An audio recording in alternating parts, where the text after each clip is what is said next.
Hello friends, જય સ્વામિનારાયણ. અમારા બધાની જ્યારે આરાધ્યા પર નજર પડી ત્યારે આરાધ્યા બિલાડાને ઉંચકીને લઈને આવતી હતી.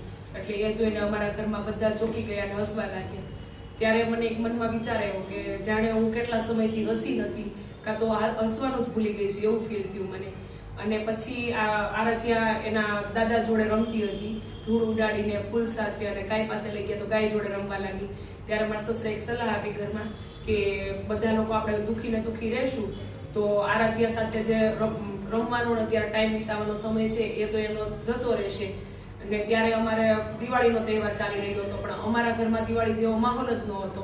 તો શું આરાધ્યાએ દિવાળી ફેસ્ટિવલ સેલિબ્રેટ કર્યું હશે? એ જોવા માટે આગળના વિડીયો સાથે જોડાઈને રહો. લાઈક કરો, શેર કરો અને સબસ્ક્રાઈબ કરો.